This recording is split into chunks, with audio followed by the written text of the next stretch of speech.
Remember the time when it was Arvind Kejriwal's everyday routine to accuse Modi, to blame Modi for everything that was happening in Delhi.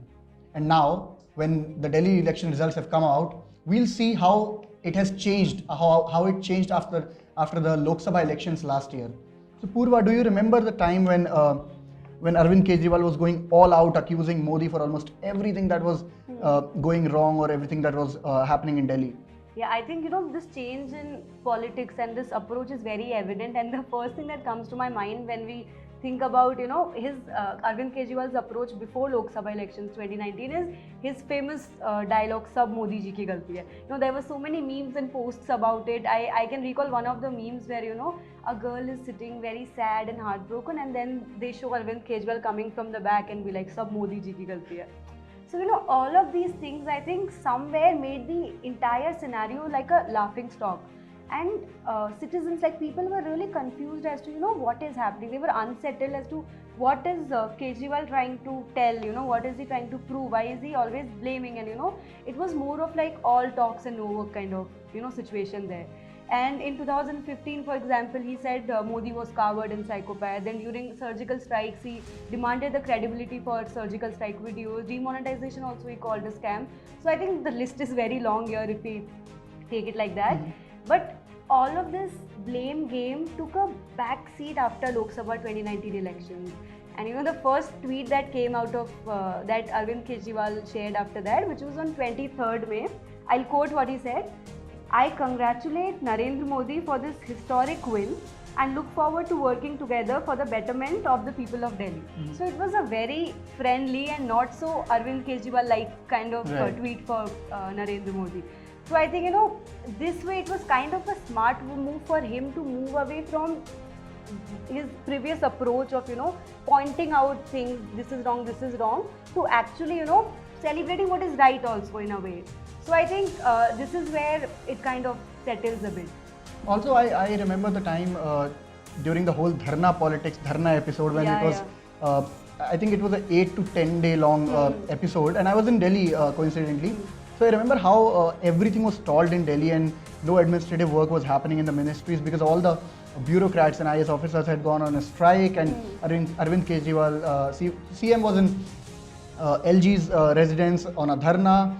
So this gave a message to the public that the Chief Minister is only blaming the central government or the BJP or Modi or Prime Minister Modi for everything that is happening, and instead of working on on issues like education, health, or transport for that matter. So and as you rightly mentioned about surgical strike, demanding this evidences for surgical strike, I also remember how it changed after 2019 elections. How Arvind Kejriwal supported the BJP's move to remove Article 370 from Kashmir. And I also remember a couple of days back when Prime Minister Modi announced the formation of the trust for Ram Mandir, Ram Temple. Arvind Kejriwal was one of the first politicians to welcome the move. And he in fact said there's no appropriate time for good work. So he didn't even question the timing of the move, considering the time of the Delhi elections. So there I think he stopped questioning BJP on national issues because probably he understood, he sort of realized that it is very difficult to defeat BJP or fight BJP in its own, in their own forte, because nationalism has been BJP's forte for a couple of years. And also, talking about all the examples that you're giving, how scenarios have changed after that. Even if you look at the recent CAA and NRC case, Arvind Kejriwal has been very silent. So it's like he's been going as a quiet leader right now. There are few people in his party who are saying few things about, who are supporting Shaheen Bagh and all that is happening, the protests and all. Even I remember Shoaib Iqbal quoting Shaheen Bagh ki jeet hai after AAP won after the elections. elections. After the elections.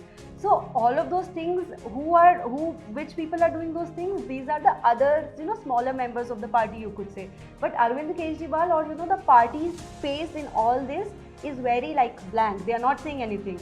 So I think this is also, he's stepping back into, talking about controversial topics so that that doesn't touch his image little bit, or So he's not, I won't say he's opposing or supporting a particular move, talking about this one. He's just being quiet and letting things happen so that, things are in his court right now. I think this brings me, I think we also have to credit Prashant Kishore for this, because I remember in December last year, December 2019, Prashant Kishore's IPAC teamed up with Arvind Kejriwal's party, and I think it was his idea for AAP leaders to not indulge in a debate over Shaheen Bagh, anti-CA protests or NRC, because this could have led to a situation where BJP would have been able to, plug in some, some voter from AAP's Possible, yeah. baggage. So that is something that was very smart there, and he also, I remember, advised the party, Aam Aadmi Party, to not respond to the negative campaigning that the BJP was doing. Yeah. That is a very right move, because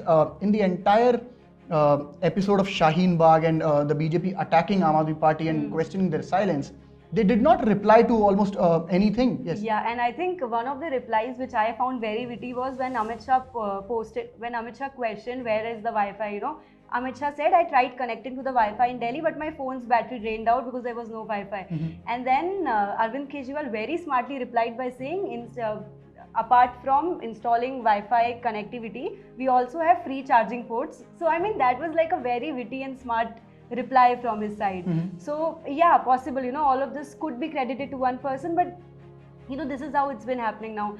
But I think one of the things that we should also mention here is when we talk about CA and NRC, how Arvind Kejriwal challenged Amit Shah to arrest Sharjeel Imam over his hate speech of disconnecting the chicken Assam, and the chicken egg from India. So I think that is also one of the things we should. So that's where he maintained his, he kept his voters, who happy. could have gone to BJP on national issues. I also remember how Arvind Kejriwal and his party is actually the biggest beneficiary of this whole Shaheen Bagh episode. I think without putting in many efforts or doing much about that. Reverse polarization has worked there. Yeah, if you see, if I look at the statistics, Amanatullah Khan, who's been very vocal about Shaheen Bagh, got over 66% votes in his constituency, Okhla, and the Congress candidate only got 2.5% votes, which is 5,000. So there's nothing that the Muslim voter was angry with Congress. But to AAP's benefit, Muslim voter did not let its votes get divided. They did not vote for two parties. They didn't scatter.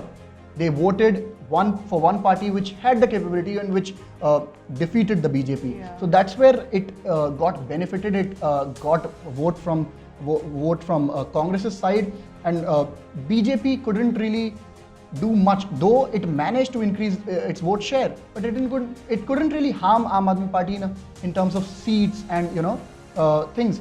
Yeah, and all of this built a strong ground for AAP to gain more votes in all the entire procedure. Right. I also look at this the way, because I was checking the Election Commission's data, and I came across that Seelampur, Matia Mahal and Mustafabad, the places like these Muslim areas, they have a tremendous voter turnout. If you look at the average voter turnout, these areas voter turnout is much higher, because these people, the Muslim voter, wanted to vote and they wanted to keep BJP out of the power. And without putting in too much efforts, it worked in AAP's favor. Yeah, it did not want to scatter the votes by dividing. Yeah. So this is from our side about how Arvind Kejriwal got benefited about certain changes in his style of politics, and how he managed to garner his vote bank and break into Congress party's vote bank. So you keep connected with Swarajya. We will come back with another episode of Swaraj Standard. Thank you.